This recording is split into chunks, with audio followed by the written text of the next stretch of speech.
کسی بھی عمل میں برکت اچھی نیت سے ہوتی ہے. اگر کوئی روزہ اس لیے رکھ رہا ہے، جیسے بہت سارے فائدے گنائے جاتے ہیں نا، روزہ رکھنے سے کینسر نہیں ہوتا، روزہ رکھنے سے جسم کے فاسد مادے ختم ہو جاتے ہیں، نکل جاتے ہیں، ڈاکٹرز بھی مشورہ دیتے ہیں مہینے میں ایک مرتبہ، ہفتے میں ایک مرتبہ باڈی کو فری چھوڑنا چاہیے.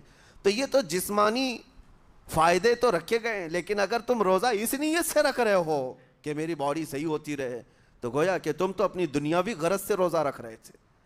یہ فائدے تو ملنا ہی ملنا ہے، یہ فائدے یوں بھی ملیں گے اللہ تعالیٰ کی طرف سے آپ کو، لیکن نیت وہ نہیں.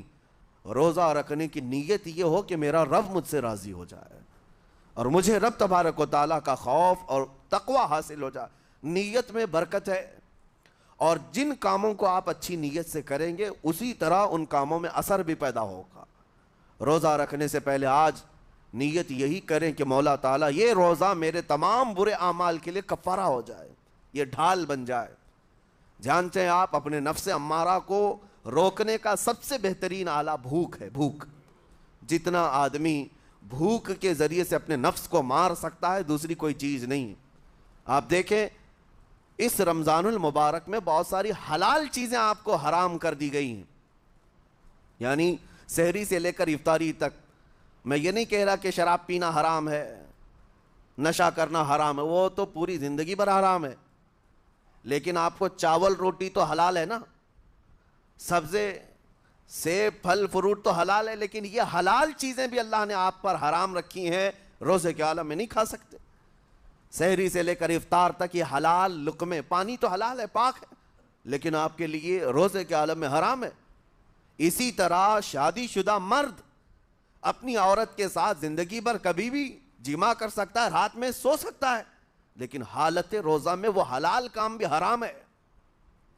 حلال کام بھی حرام ہے، اپنی عورت سے جمع کرنا حالت روزہ میں کیوں روکا گیا؟ کھانا پینا بھی حلال تھا، عورتوں کے ساتھ شباشی بھی حلال تھی، لیکن روزے کے عالم میں ان حلال چیزوں کو روکا گیا. تو آپ سوچ سکتے ہیں اس چیز کو، سوچ سکتے. وجہ یہ ہے کہ حلال چیزوں سے آپ کو روک کر بڑے حرام چیزوں سے بچانا مقصود ہے. آج اگر اپنے آپ میں اتنا کنٹرول کر لے جاؤ کہ چند حلال چیزوں سے دن بھر بچ سکتے ہو، انشاءاللہ رمضان کے بعد بڑی حرام چیزوں سے بھی اللہ آپ کو محفوظ رکھے گا. میرے عزیزو، برا ہے ان لوگوں کا جن کو میرے آقا صلی اللہ تعالیٰ علیہ وسلم نے دعائے ہلاکت فرمائی. اس سے بدنصیب کوئی ہو سکتا ہے جن کے لیے رسول رحمت صلی اللہ تعالیٰ علیہ وسلم کی دعائے ہلاکت ہوئی ہو؟ حضور صلی اللہ تعالیٰ علیہ وسلم ایک دن مسجد نبوی شریف میں تشریف لے جا رہے تھے. ممبر پر آپ نے قدم رکھا، آمین کہا. پھر دوسرے زینے پر قدم رکھا، آمین کہا. تیسرے زینے پر قدم رکھا، آمین کہا. خطبہ مکمل کیا. صحابہ نے پوچھا یا رسول اللہ صلی اللہ علیہ وسلم، ہر زینے پر آپ قدم رکھتے ہوئے آمین کس لیے کہہ رہے تھے؟ سنو، رسول پاک صلی اللہ علیہ وسلم ارشاد فرماتے ہیں کہ میں جب پہلے زینے پر قدم رکھا تو سید الملائکہ جبرائیل امین آئے اور دعا کرنے لگے. کیا دعا کیا؟ یوں کہا، یا رسول اللہ صلی اللہ علیہ وسلم، وہ شخص ہلاک و برباد ہو جائے جو آپ کا نام سنے اور پھر اس کے بعد درود نہ بھیجے. حضور فرماتے میں نے آمین کہا. حضور کا نام سنتے ہی آپ کی زبانوں پر درود آ جانا چاہیے. اللہم صلی علی سیدنا محمد وآلہ وصحبہ وبارک وسلم. میرے آقا فرماتے دوسرے زینے پر قدم رکھا تو جبرائیل امین نے یوں کہا، یا رسول اللہ صلی اللہ علیہ وسلم، وہ شخص ہلاک و برباد ہو جائے جو زندگی میں اپنے ماں اور باپ میں سے کسی ایک کے بڑھاپے کو پایا اور ان کی خدمت کر کے جنت نہیں حاصل کر سکا بلکہ ان کو ایسے ہی چھوڑے رکھا، ایسا شخص برباد ہو جائے. حضور فرماتے میں نے آمین کہا. پھر جبرائیل امین نے کہا تیسرے زینے پر قدم رکھتے ہی. میرے آقا فرماتے ہیں جبرائیل نے یوں دعا کی کہ اے اللہ کے رسول، وہ شخص ہلاک و برباد ہو جائے جو رمضان کا مہینہ پایا لیکن اس کا ادب نہیں کر سکا، اس کا احترام نہیں کر سکا. حضور فرماتے ہیں میں نے اس پر بھی آمین کہا. جس کی ہلاکت کے لیے جبرائیل امین دعا کر رہے ہوں اور اس دعا پر سید الانبیاء آمین کہہ رہے ہوں، ایسے شخص کی بربادی کا کیا انجام ہو سکتا ہے؟ وہ کتنا بد نصیب ہوگا. اسی لیے میرے عزیزوں، مسلمانوں میں یہ رواج ہی نہیں ہونا چاہیے کہ اٹھ کر کے پوچھتے رہیں روزہ ہے کہ نہیں ہے، روزہ ہے کہ نہیں ہے۔ مسلمان ہے تو روزہ ہے، اور یہ کوئی آپشنلی عبادت نہیں ہے کہ 4 رکھ لیا 2 نہیں رکھا، آپشنلی نہیں، یہ فرض عین ہے۔ ایک روزے کو چھوڑنے کا گناہ فرمایا گیا 600 سال تک اسے دوزخ میں رکھا جائے گا، 600 سال تک۔ یہ معمولی چیز نہیں ہے۔ اور جن کے پچھلے روزے قضا ہو چکے ہیں معاف نہیں ہوں گے، تھپڑ مار لیں گال پہ، توبہ توبہ کر لیں، معاف نہیں ہوں گے۔ توبہ تو کرنے کے ساتھ ساتھ قضا بھی کرنا ہوگا، جب موقع ملے سال بھر میں اپنے چھوٹے ہوئے روزوں کو واپس کرنا ہے۔ اس کی اہمیت میں آپ کو بتا دوں، ایک روزہ اگر جان بوجھ کر کے کسی نے توڑا یا چھوڑا تو جانتے ہیں اس کا کفارہ کیا ہے؟ اس کا کفارہ یہ ہے کہ اس کے بدلے میں دوسرے دنوں میں 60 روزے کنٹینیو رکھے۔ رمضان کا ایک روزہ پورا کرنے کے لیے 60 روزے رکھنے پڑ جائیں گے۔ ہاں اگر کسی عذر کی وجہ سے، کسی تکلیف کی وجہ سے چھوڑا تھا، بیمار تھا یا سفر میں تھا یا تکلیف کی شدت تھی، اس وجہ سے روزہ چھوڑا تھا، تو اس کے بدلے میں ایک روزے کی قضا ایک ہی روزہ ہوگی۔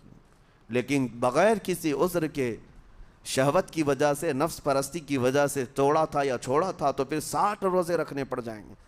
اس سے اندازہ ہوتا ہے کہ ایک روزے کی اہمیت کیا ہے رمضان کے۔ اسی لیے میرے عزیزو، یہ روزے آسان ہیں، روزے آسان ہیں، اس کو رکھ لو، اس کی جزا بہت بڑی ہے، اس کی جزا بہت بڑی۔ ویسے بھی آپ دوسرے دنوں میں لیٹ ناشتہ کرنے کے بھی عادی ہیں۔ ممبئی والوں کا تو حال یہی ہے، 12 بجے کے بعد 1 بجے 2 بجے تو ان کے ناشتے ہوتے ہیں، دوپہر کا کھانا تو شام 5 بجے ہو رہا ہوتا ہے۔ بس وہ ناشتہ سکپ کرنا ہے، دوپہر کے کھانے جو آپ کے ہوتے ہیں اس سے اور تھوڑا ایکسٹینڈ کر لیں تو افطاری کا وقت آ جاتا ہے۔ کوئی بہت بڑی دقت کی بات نہیں، کوئی بہت بڑے بوجھ کی بات نہیں، آسان ہے۔ آج الحمدللہ ہمارے 5 سال 6 سال کے بچے روزہ رکھ لیتے ہیں، تو بڑوں کو تو اللہ نے جو طاقت عطا کی ہے، روزہ ہرگز ترک مت کرو۔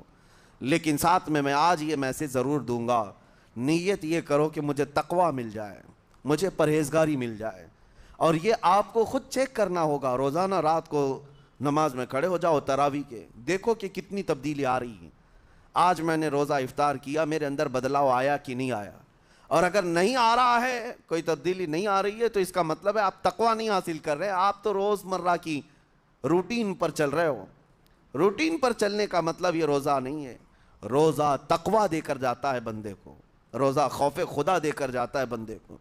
اسی لیے میرے عزیزو، آج دیکھیں آپ بہت ساری برائیوں سے رمضان میں بچ جاتے ہیں، تھوڑی اور محنت کی ضرورت ہے۔ ہم نے دیکھا ہے بہت سارے گھروں میں، باقی عیاش گھروں کی مجھے کوئی وہ نہیں ہے، ان سے کوئی لینا دینا نہیں، لیکن نارمل مسلمانوں کے گھروں میں بھی ہوتا یہ ہے، عورتیں بچوں کو تلقین کرنا شروع کر دیتی ہیں، گانے بند کرو، ٹی وی بند رکھو، بہت ساری چیزیں بند رکھو کہ رمضان آیا ہوا ہے۔ اور رمضان میں اگر ٹی وی لگا بھی لیا تو کچھ اسلامک چیزیں دیکھنے لگ گئے۔ ماحول تم نے خود ہی بدلا ہے اپنے گھر میں، کچھ چیزوں کو آپ نے بدلا ہے اور کچھ چیزوں کا ادب آپ نے کرنا شروع کیا ہے۔ اسی کو اور تھوڑی سی محنت کے ساتھ بڑھا لیا جائے، قسم رب ذوالجلال کی، ہر برائی رمضان میں ہی آپ سے ختم ہو جائے گی۔ جس کی کوئی چیز چھوڑنے پر نہیں چھوٹتی ہے، وہ رمضان میں کر کے دیکھ لے، اللہ کی بارگاہ میں یاد کرے کہ مولا دن بھر میں تیری رضا کے لیے بچ رہا ہوں، مجھے میری باقی زندگی میں ان گناہوں سے بچا لے۔ وہ رحمان ہے، جب وہ تمہیں اس کے بدلے میں جنت دیتا ہے تو یہاں برائیاں کیوں نہیں چھڑواتا؟ یقیناً وہ برائیوں کو تم سے دور کرے گا۔ قرآن کا فرمان عالی شان، لعلکم تتقون، اسی پر میں نے آپ کے سامنے بات رکھی ہے۔ روزے اس لیے فرض کیے گئے ہیں تاکہ تمہیں تقویٰ مل جائے، پرہیزگاری مل جائے۔ بعض لوگوں کو دیکھا گیا ہے رمضان المبارکہ میں بھی وہ اپنی بری حرکات سے باز نہیں آئے، ان کی روٹین ویسی ہی جاری رہی، نعوذ باللہ نظروں کی خطائیں بھی باقی رہیں۔ اور سب سے بری چیز یہ ہے کہ رمضان میں شیطان کی نیابت اگر کوئی کر رہا ہوتا ہے تو تمہارا یہ موبائل فون ہے۔ اکثر لوگ یہ سمجھتے ہیں کہ اس موبائل فون کو ہم استعمال کرتے ہیں تاکہ ٹائم پاس ہو جائے، روزہ کا وقت قریب آ جائے۔ اس ٹائم پاس کے چکر میں تم کیا کیا دیکھتے رہ جاتے ہو اور کہاں تک یہ چیزیں پہنچاتی ہیں تمہیں اندازہ بھی نہیں ہوتا، احساس بھی نہیں ہوتا، تو تمہاری رہی صحیح عبادت کو بھی یہ ہضم کر جاتا ہے، کھا جاتا ہے۔ اس کے استعمال پر اگر کنٹرول ہے تو خوب استعمال کرو، لیکن کنٹرول نہیں ہے تو اے نوجوانوں اس کا بھی روزہ رکھو، اس انٹرنیٹ کی بلاؤں سے محفوظ ہو جاؤ۔ اس لیے کہ بہتوں کو میں نے دیکھا ہے ان کے دن بھر اور رات بھر رمضان میں سوشل نیٹ ورکس پر مصروفیت ویسی کی ویسی ہے جیسے دوسرے دنوں میں تھی۔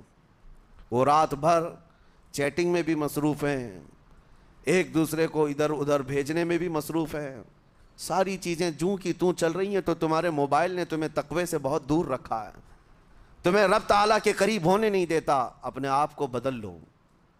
ظاہر سی بات ہے یہ سخت چیز ہے، اگر کوشش کرو گے تو بچ جاؤ گے، اور تقوی اتنی آسانی سے تو نہیں ملتا۔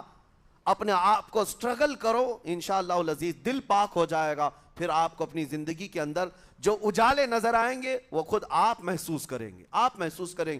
گناہوں کے اندھیروں نے دل پر ایسی کالک رکھی ہے کہ آپ کو کچھ بھی یہاں پر سمجھ میں نہیں آتا، ورنہ نمازوں کا لطف ایسا ہے، قرآن کا مزہ ایسا ہے، جسے یہ لگ جائے دنیا کی کوئی نعمت اس کے سامنے ہیچ نظر آتی ہے، کوئی چیز اسے اچھی نہیں لگتی۔ لیکن کب؟ جب اسے تقوی کا اجالا حاصل ہو جائے۔ میرے عزیز، اللہ کریم کی بارگاہ میں دعا گو ہوں، مولا قدیر و جبار ہم سب کو تقوی و پرہیزگاری عطا فرمائے، اور ہم سب کے روزوں سے اللہ تعالی ہمیں پرہیزگاری عطا فرمائے۔ ان روزوں کے انوار اور برکات اور رمضان کے احترام کی ہمیں توفیق عطا فرمائے۔ مولا کریم تیری خشیت سے اور تیرے خوف سے آنکھیں جو بھیگتی ہیں ان آنکھوں میں ہمارا شمار فرما دے۔